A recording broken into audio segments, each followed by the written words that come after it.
Midday greetings or midweek greetings from the team at My Media Prime Television. It's our favorite program, The Brief, which is dedicated to the review of striking headlines in the papers. On today's edition of the paper, we are revisiting the recent outing of the Doctors Without Borders in the country, not leaving out the Minister of State's land property. That was in Parliament recently, and the minister was grilled on certain land reforms in the country, which are equally talk about the crisis in the northwest and southwest regions of Cameroon, which is of course still catching the attention of many newspapers in the country today, and of course the final journey to eternity of the late Right Honorable Simon Achidi Achu, the very first Anglophone Prime Minister of the Republic of Cameroon, who was laid to rest over the weekend in Santa, his native village in the northwest region of Cameroon. Thank you for joining us. Audrey Zaksa is around to keep you updated on what the French newspapers are saying this morning. Bonjour Audrey. Bonjour Lasha Kingsley, bonjour à vous fidèles téléspectateurs. À la une des journaux parus en kiosque ce mercredi 7 juillet 2021, c'est le succès du Cameroun à travers le ministre de Finances, Louis-Paul Motazé, dans son opération de refinancement de l'eurobond. Le ministre Louis-Paul Motazé était donc félicité par les élus de la nation hier. C'est donc ce que renseigne le premier journal par lequel nous débutons, Mutation, qui en parle à sa une. Le journal Mutation fait justement savoir que c'est une lecture expliquée. Donc, Louis-Paul Motazé a donc expliqué ce projet de budget 2022. Le ministre des Finances, Louis-Paul Motazé, était donc face aux députés hier dans le cadre du débat d'orientation budgétaire. Vous aurez plus d'informations à ce sujet à page 7 de Mutation. Poursuivons avec le Messager qui parle également du projet de budget 2021. Motazé mise sur 56 milliards 564 milliards de francs CFA. Le ministre des Finances était face aux députés hier dans le cadre du débat d'orientation budgétaire en préparation de la loi de finances de l'État. C'est ce qu'on peut lire dans le journal Le Messager ce matin. Le Soir, pour sa part, parle de l'absentéisme au MINSEC. Liste des personnels absents. D'après le journal, on parle des personnels qui sont absents le plus souvent dans les régions du centre, littoral nord-ouest, ouest, sud et Adamawa. Vous pouvez lire plus à la page 5 à 8 du tri hebdomadaire Le Soir. Terminons donc avec le journal de Aman Mana, Le Jour, qui parle de discorde. Les travaux au musée national divisent. Si l'honorable Joshua aussi estime qu'il participe à la dénaturation de ce haut lieu de mémoire, le ministre des Arts et de la Culture, Ismaël Bidonkwat, voilà. C'est donc ce qu'on retrouvera à la page 5 du journal Le Jour, par lequel nous terminons l'exercice de ce matin. Place à toi, Lasha Kingsley. Thank you, Audrey. Let's kickstart with the Sun newspaper. The Sun this morning is interested in the recent outing of Doctors Without Borders.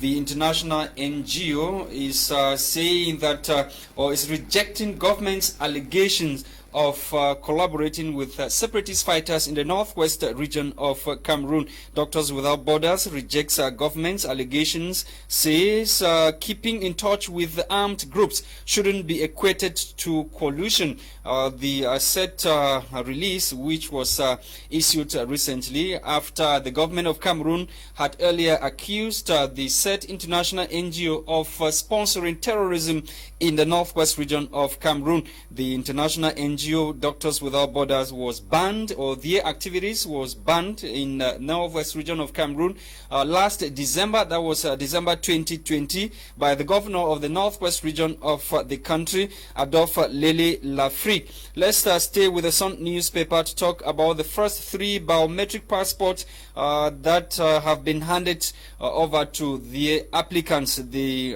passports were handed in Yaoundé recently during a ceremony that was chaired by the Delegate General for National Security, Martin Mbarngangele. Martin Mbarngangele equally assured applicants and the population that the 48 hours deadline for the issuance of the new passports as per the decree of President Paul Biya will continue to be so in the country. Let's talk about these other headlines. The Right Honorable Simon Achidi Achu, a gracious icon, writes the paper, goes home graciously. President Paul Biya, a level-headed and astute politician, gone.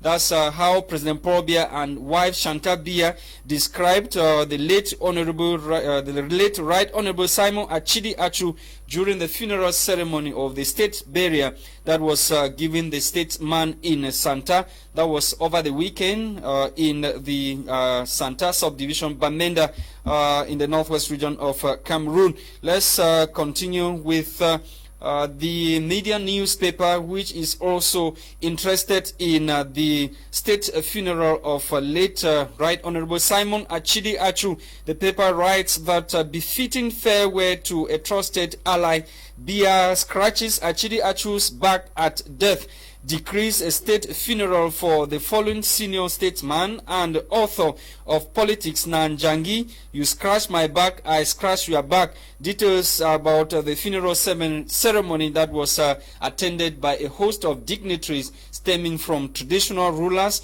monarchs coming from abroad and within the country, and also CPDN Central Committee members, which was of course represented by Philippe Yang, the former Prime Minister of the Republic of Cameroon, and not leaving out senators, MPs, who were also there at the funeral in Bamenda, and a host of government ministers. Let's talk about the 2021 GCE. Tradition is respected as exams halls are full nationwide, writes the media newspaper. MINSEC boards, GCE board authorities, participants, teachers, others all hail hitch-free start and progress of 2021 GCE exams, with over 117,000 candidates taking exams nationwide. Let's move on to the Guardian Post newspaper, which is focusing on this issue regarding the number one statesman, President Paul Biya, whom, according to the paper, has stayed in the country for over 20 months now without traveling abroad. Historic, according to the paper, Biya clocks 20 months without traveling abroad. The head of state, His Excellency President Paul Biya, has lived for over 20 months in the country without traveling abroad, be it for official engagements or what had come to be known as a private or a brief private stay in abroad, or by the president abroad. Biya, who has oftentimes come under heavy criticisms from certain groups of individuals for his frequent séjour abroad, has in the last 20 months or so spent time within the confines of his country, be it at the Unity Palace or at his hometown or village in Vomeka in the south region of Cameroon. Let's talk about this interview. Treasury Director General justifies scramble for Cameroon's Euro bonds. According to Mo Sylvester, who is the Treasury Director, he says success reflects investors' renewed confidence in Cameroon's credibility when it comes to that sector. Let's talk about the Minister of States and State Property and Land Tenure, who was grilled in Parliament recently. The minister, according to the paper, sweats in Parliament as MPs decry alarming land disputes in the country. More details only in this edition of the Guardian Post newspaper. We end with Cameroon Insider. Cameroon Insider this morning is also interested in the first issuance or the first biometric passport that were issued in 48 hours. The paper writes that biometric passport in 48 hours is it's effective in the country. The first applicants of the passport received their documents last Friday, July 2, during a ceremony presided over by the Delegate General for National Security, Martin Mbarngangele. The entire process, from deposit of required documents to retrieval of passport, takes 48 hours in the country and will continue to be so. Thank you for watching televiewers. We are back in the studio to continue with our discussions this morning. Etape Kanten is joining us, Audrey Zaksa. Bonjour à toi, Quentin Etapé. Bonjour. Bonjour. Voilà. Parlons, si vous voulez bien, peut-être en bref même, des 5 649,7 milliards de francs CFA sur lesquels le gouvernement camerounais mise à travers son rachat de l'eurobond 2015. Cet eurobond-là était censé être remboursé en 2023, 2024, 2025 et on parlait d'un montant de 150 milliards de francs CFA remboursés chaque année. Mais cette fois-ci, le succès du gouvernement fait à ce que dorénavant on va pouvoir rembourser cet emprunt-là en 2030. Donc il a pu repousser la date du remboursement ou la date d'échéance.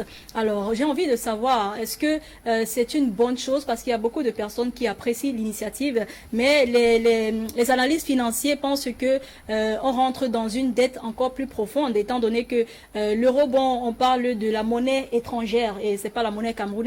Est-ce que c'est une bonne initiative pour ta part? À la question de savoir si c'est une très bonne initiative, pour ma part, je m'inscris déjà en faux à 90%, en oui, à 10% seulement. Maintenant, je m'explique. 90% parce que je suis de ceux-là qui pensent que à repousser cette rebond dans ce temps que vous avez donné tout à l'heure, ça plonge encore le Cameroun dans d'autres dettes qui n'ont pas de nom.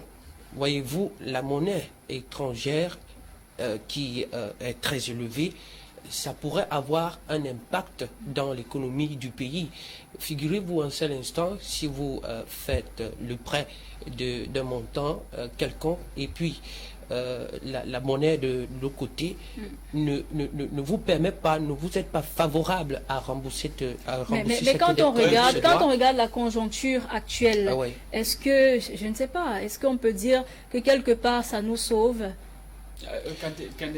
Just to stress this, the worries of many Cameroonians is not even about the time that we'll reimburse this money or we'll pay back this money. The problem is, will the money be used judiciously or for the projects that the money is being borrowed for, or they are taking the money for?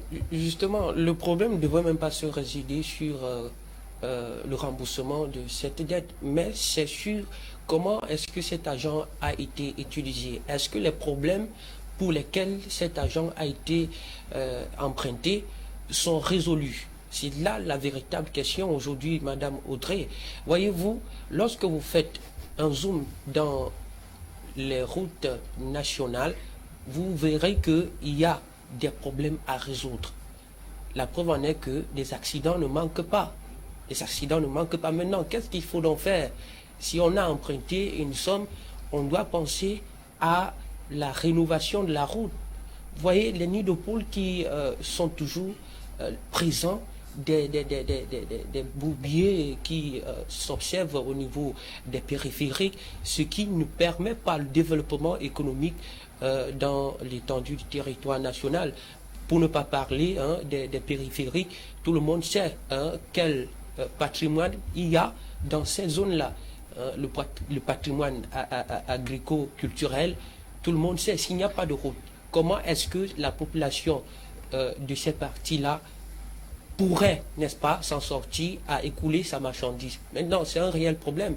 On a prêté de l'argent, il faut penser à vraiment créer des initiatives pouvant prendre soin de ces routes-là, et je crois que le développement se pointera dans les jours. Donc, okay, Etape, let's take you to the Sun newspaper this morning.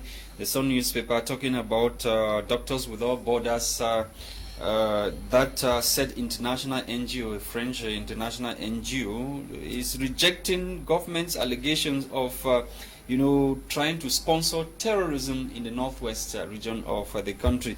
The NGO was banned in December 2020 by the governor of the northwest region, Adolphe Lele Lafrique. What do you have to say to this? The said NGO says that keeping in touch with armed groups does not necessarily mean that they are collaborating with the said group. Non, mais écoutez... How do you keep in touch without collaborating?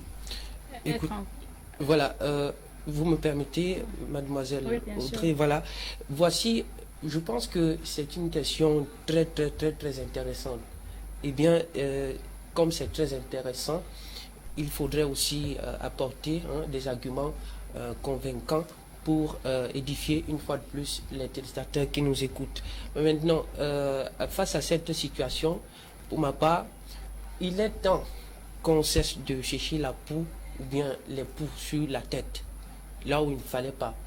S'il y a des personnes qui s'avèrent être des personnes qui financent les terroristes pour commettre des actions, je crois qu'il est de bon ton qu'on les traque.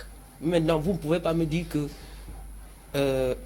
Médecins sans frontières. Médecins, ouais. Voilà, vous ne pouvez pas me dire que les médecins sans frontières peuvent avoir des acquaintances avec les terroristes. C'est quand même... Parce qu'ils travaillent dans cette zone. Ils travaillent Non, là-bas. écoutez. They are on the ground and they are treating, they are giving medical attention to the population Oui. on the ground. And the government is accusing them of collaborating with the terrorists. And in some cases, we've heard allegations of them transporting arms and other stuff to aid the separatists go on with the war. Je ne suis pas là. Et est-ce que, et d'après ce que Médecins sans frontières dit, est-ce que être en contact avec des hommes armés fait des terroristes, Voilà, c'est... ou alors fait des Comment c'est une- collaborer avec les c'est une- terroristes sans toutefois être en train de travailler pour eux? Exactement. How do you collaborate with the terrorists without necessarily working for them? Because they have admitted that they are in touch with the terrorists. So how do they keep in touch with the terrorists without necessarily donc- collaborating for the terrorists or Juste- working for the terrorists? Justement, je ne suis pas leur porte-parole non plus, mais bon, je tiens à rappeler que Médecins sans frontières ne pourrait que faire son travail, qui est de secourir les blessés en une situation peut-être caractérisée par la guerre. Maintenant, vous ne pouvez pas me dire que, à moins que cela ne s'avère possible avec des multiples enquêtes qu'il faut préalablement faire. Donc, c'est très difficile, mais essayons un peu d'analyser, essayons un peu de prolonger, n'est-ce pas, la réflexion au-delà de ce que nous voyons juste en face de nous. En quoi est-ce que Médecins sans frontières pourrait collaborer avec des terroristes lorsque ces médecins-là sont sur le terrain pour le seul objectif de venir au secours des personnes en situation peut-être de mal en point, en situation de blessure acquis dans la guerre. On a vu la situation là où ces gens-là, ils soignent ceux qu'on appelle les sécessionnistes. Ils soignent. Yes. Non mais écoutez, si je vois bien Médecins sans frontières, C'est pour tout le monde. c'est pour tout le monde. Ça n'a Okay. pas So de... probably the government is not comfortable that they ça are n'a- probably treating, ça n'a pas- everybody, whether be it separatists or the normal population. So it's very difficult to even distinguish who is a terrorist or who is a secessionist or a separatist. on parle Est-ce- très bien de Médecins sans frontières, monsieur Lachat. Est-ce parce que justement ce sont des Français en quelque sorte et que beaucoup ont déjà cette notion-là que les Français sont en train de financer, je sais pas, financer la guerre en Afrique? Encore faut-il mener des réflexions profondes sur la question. Mais moi, je pense que le fait que Médecins sans frontières viennent en aide aux terroristes, aux terroristes en même temps aux civils qui sont attaqués Who par les is a terroristes. terrorist? Because it's very difficult. You go to the northwest, you don't know who is an amber. You Voilà. cannot even distinguish. So during shootouts and whatever, everybody is supposed to be treated Ouais. as per Justement. war convention and whatever. Justement. Everybody is supposed to be given medical attention, and there are certain areas that we don't touch during war, like hospitals and whatever. But sometimes we see how, men dressed in military attire Justement. gets into hospitals difficile and de probably les drag identifier. out patients and go with them, or probably looking for patients believed to be C'est- of the other side. Donc c'est difficile de les identifier. C'est Comment très ils- difficile de les identifier, comme vous le dites très bien, parce que c'est compliqué, il faut le dire en même temps. Mais je pense que Médecins sans frontières, tel que son rôle est déterminé, ne saurait aller commettre des actions ignobles comme quoi entrer en collaboration avec les terroristes. Mais est-ce qu'on peut quand même dire... Ceux-ci viennent, n'est-ce pas, détruire la vie des humains. Mais est-ce qu'on peut quand même dire que si le gouvernement camerounais vient déjà à faire ce genre d'accusations, est-ce qu'ils n'ont pas quelque part mené des enquêtes pour, n'est-ce pas, voir que Médecins sans frontières doit être avec les sécessionnistes? Mais bon, le gouvernement, c'est un gouvernement, tout est organisé pour avoir une information. Mais on a eu le ministre Atanganji Paul, il a accusé ces gens-là il y a peut-être un an. Ils étaient en train de financer la guerre dans le Nonso. Mais sur quelle base Minister Paul Atanganji had earlier accused NGOs, local and international NGOs, of collaborating with the terrorists or separatists in the northwest. En quoi est-ce que ces ONG pourraient collaborer avec le terrorisme pour voir des personnes leur sang couler, leur tête ligotée? En quoi est-ce que cela est important pour une organisation non gouvernementale? Mais le ministre Atanganji dit qu'il veut déstabiliser le Cameroun.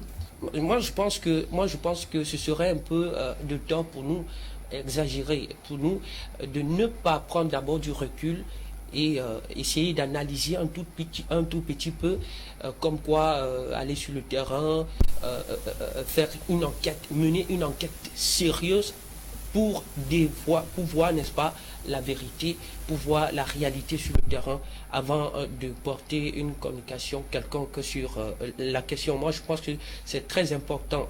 Donc, tel que le rôle de Médecins sans frontières est déterminé, Monsieur Lacha, il faut dire que c'est très difficile de les amputer ou bien de les mettre une allégation sur leur tête comme quoi ils collaborent avec des terroristes pour déstabiliser le Cameroun. Okay, let's talk about the Minister of l'absentéisme au ministère de l'Éducation. Yes, those 600 teachers or absentee teachers who will soon face sanction. Today is the last day. They were promised, they were called up, they were given up to 1 week to be at the Ministry of Secondary Education in Yaoundé to show proof that they are civil servants. And there are 600 of them. They are raping in court or robbing the state's coffers of billions of francs CFA each year. So they were supposed to be there, and today is the last day. So what do you have to say about this? There are so many of them are abroad. They are in Europe, they are in America, they are in Asia and other parts of the world, and they are receiving their salaries back home. Wow, and we turn around and blame President Paul Biya for making Cameroon the way Cameroon is. When we, the citizens, we are not patriotic enough. How do you leave your job site, you go to abroad, you are still receiving salaries back home? C'est tout simplement insensé d'entendre que quelqu'un s'est engagé pour un boulot qui doit recevoir une contrepartie et il n'est pas sur le terrain, il se trouve plutôt ailleurs. Et il perçoit son argent. Et il perçoit également son argent. How is it even happening? How do they do it? That's the question. Maintenant, c'est la question qui se pose. Because you're supposed to. There's one when we were in school. There was a book that was called Cahiers de Charge, or something like that. When the teacher comes to class, teaches a topic. After that, the teacher will go and sign the book, put the topics and whatever thing he taught. On appelle ça le cahier de test. Cahier de texte. That's good. You call the right name. So how do they do it? Maintenant, c'est une question très compliquée, mais bon, on peut poser une analyse aussi.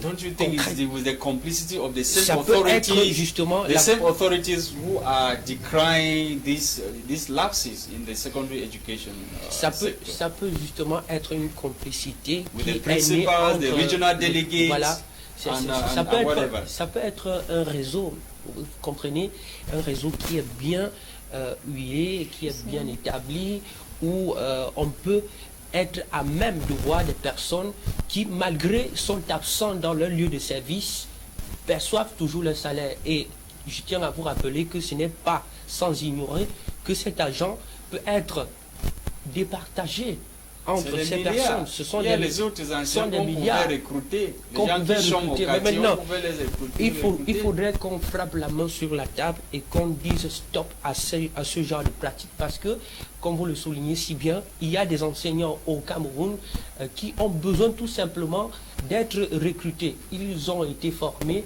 mais maintenant ils sont au quartier et ils font plutôt d'autres choses, ils font des vacations, mais ils ne s'en sortent pas. Ils ne veulent qu'être recrutés pour assumer bel et bien leur fonction. Je crois qu'il est temps de mener une réflexion profonde à ce sujet. That's it for today, televiewers. Thank you so much for watching. The program was produced by Christian Tebong.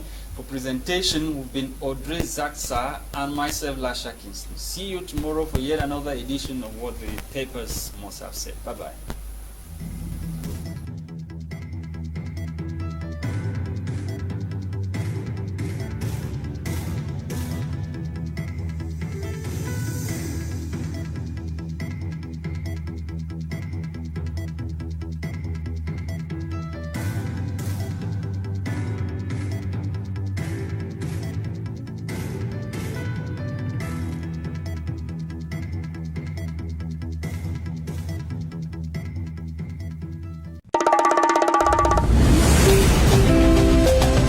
My Media Prime TV.